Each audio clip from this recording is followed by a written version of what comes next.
Ali Hasan Osama এবং brother রাহুলের লাইভটি আপনারা দেখেছেন। বিশেষ করে চরমোনার যে সমস্ত ভাইরা আলী হাসান ওসামাকে ঘায়েল করে আপনারা কথা বলছেন এবং ব্রাদার রাহুলকে উঁচু তবকায় নিয়ে যাচ্ছেন, বিরাট বড় একটা ভুল কাজ করতেছেন। আলী হাসান ওসামাকে ঘায়েল করবে এমন কোন বাপের বেটা এখনো জন্ম নেয় নাই। আরে, যদি আপনি পুরো লাইভটা দেখতেন তাহলে বুঝতে পারতেন জ্ঞান কত প্রকার এবং কিতাবাদি বা মুতালা কি পরিমাণ মুতালা করলে এই সমস্ত কথাবার্তা বলা যায়। ব্রাদার রাহুলের পক্ষ নিয়ে আপনারা যেভাবে আলী হাসান ওসামাকে ঘায়েল করছেন, কাজটা মোটেই ঠিক করতেছেন না। আপনারা যদি আপনাদের আপনাদের দলকে, আপনাদের ব্যক্তিকে, আপনাদের পীর মুরিদকে উঁচু তবকায় নিয়ে যাওয়ার জন্য এই কাজগুলো করতেছেন, কিন্তু এই কাজগুলো ঠিক করতেছেন না। কারণ আলী হাসান ওসামি কি এতটাই নাকানি চোবানি খেয়েছে এই ব্রাদার রাহুলের কাছে? আমার কাছে মনে হয়নি একটিবারও যে আলী হাসান ওসামা নাকানি চোবানি খেয়েছে। হ্যাঁ, brother Rahul skip by skip একদম সে কম্পিউটারে রেখেছিল এবং সেগুলো দেখিয়েছে। তবে আলী হাসান ওসামা সেই কাজটি করেনি। যে কাজটি ব্রাদার রাহুল করেছে, একদম স্কিপ টু স্কিপ লিখে বাংলা ডাউনলোড করে বাংলা স্ক্রিনশট নিয়ে গুগল থেকে গুগল মুফতি হয়ে যেটা তিনি পেস্ট করে দিয়েছেন সবার সামনে, আপনাদের কাছে মনে হচ্ছে বিশাল বড় আলেম হয়ে গেছে এবং নাকানি চুবানি খাওয়ানো হয়েছে আলী হাসান ওসামাকে। আরে ভাই, মাথার মধ্যে কি আপনাদের গোবর নিয়ে ঘোরেন নাকি মানে কোনো কিছু আছে? দেখেন, পড়াশোনা আমরাও করছি, আমরা জানি যে কে কোন পর্যন্ত কার দোষ সেটা আমরা ভালো রকম জানি।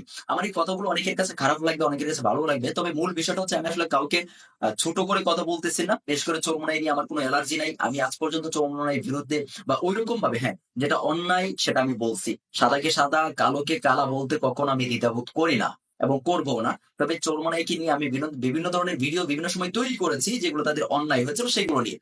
আজকেও যেটা করছি সেটা চরমোনাইয়ের যে সমস্ত মুরিদ আছে তারা এই কাজটা করছে। তবে চরমোনাইয়ের পীর সাহ বা উঁচু তবকার কেউ কিন্তু এটা এখন পর্যন্ত তাদের মুখ দিয়ে বলে নাই যে আলী হাসান ওসামা নাকানি চুবানি খেয়েছে ব্রাদার রাহুলের কাছে। ভাই, আলী হাসান ওসামা নাকানি চুবানি খায় নাই, বরং ব্রাদার রাহুল নাকানি চুবানি খেয়েছে। আরে ভাই, জ্ঞান তো বাংলা ড্রাইভ নিয়ে আসলে, বাংলা স্ক্রিনশট নিয়ে আসলে তো বড় মুফতি হওয়া যায় না, বড় আলেম হওয়া যায় না।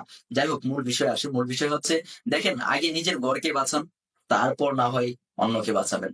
কিন্তু নিজের মাঠটায়, নিজের পায়ের তলায় তো মাটি নাই আপনাদের, এবং সেই জায়গা থেকে আপনি আরেকজনকে আবার ইট নিক্ষেপ করেন কিভাবে রে ভাই? সেটা অন্তত আপনার একটু হলেও জ্ঞান বুদ্ধি থাকা দরকার যে নিজের পায়ের তলে যে মাটিটা আছে সেই মাটিটা যদি আপনার শক্ত না থাকলে আপনি কিছু করতে পারবেন না। আগে কৌমি অঙ্গনকে আপনারা যেভাবে আলী হাসান ওসামাকে আপনারা কলঙ্কিত করছেন না, পুরো কৌমি অঙ্গনকে আপনারা কলঙ্কিত করছেন। কথাটা আপনাদের মনে রাখতে হবে। দেখেন, আমি সচরাচর এই ধরনের কথাবার্তা বলি না বা এই ধরনের কথা পক্ষপাতিত্ব কোনো আচরণ করি না, কিন্তু এই বিষয়টা নিয়ে আমার কথা বলতে হলো বাধ্য হয়ে। দেখেন, আলী হাসান ওসামা কিন্তু সত্যি নাকানি চুবানি খায় নাই। তবে কিছু কিছু বিষয়ের ক্ষেত্রে হ্যাঁ, আলী হাসান ওসামা সাহেব একটু উত্তর দিতে, উত্তর বলতে কি, এত গুছালো ভাবে বলতে একটু প্রবলেম হয়েছে আলী হাসান ওসামা সাহেবের। কিন্তু আলী হাসান ওসামা সাহেব একদম পুরো মাঠে যেরকম শক্তিশালী প্লেয়ার, অপর পক্ষ যেরকম শক্তিশালী থাকে বা প্রতিপক্ষকে যেরকম শক্তিশালী আছে, আলী হাসান ওসামা কিন্তু ঠিক সেরকম শক্তিশালী একজন প্লেয়ার। তাকে ফেলে দেওয়ার মতো প্লেয়ার না সে। তো যারা আপনারা পক্ষপাতিত্ব করছেন, ব্যাখ্যা বিশ্লেষণ করছেন, এত কিছু করছেন, এত কিছু বলছেন, আপনাদের অন্তত একটু হলেও জ্ঞান বুদ্ধি রাখা উচিত যে আসলে আলী হাসান ওসামা কে এবং সে কিভাবে কথা বলেছে পুরো লাইফটা আপনারা দেখলে বুঝতে পারবেন। আর আলী হাসান ওসামাকে আমি দেখেন, আলী হাসান ওসামেরও আমি অন্ধভক্ত না, তারও কিছু ভুল কাজ আছে। চোরমানেরও আমি অন্ধভক্ত না, তারও কিছু ভুল কাজ আছে। আমি জামাত চোরমানের বা যারই বলেন, আমি কারো ইসলাম বিদ্বেষী ইসলাম ইসলামিক কোন দলের বিরুদ্ধে বা ইসলামিক কোন ব্যক্তির বিরুদ্ধে আমি সচরাচর কথা বলি না।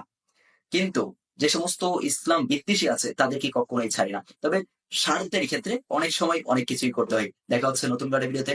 তবে চরমোনাই ভাইরা, একটু সাবধান হয়ে যান আপনারা। দেখেন, এটা একটু বেশি বাড়াবাড়ি হয়ে যাচ্ছে।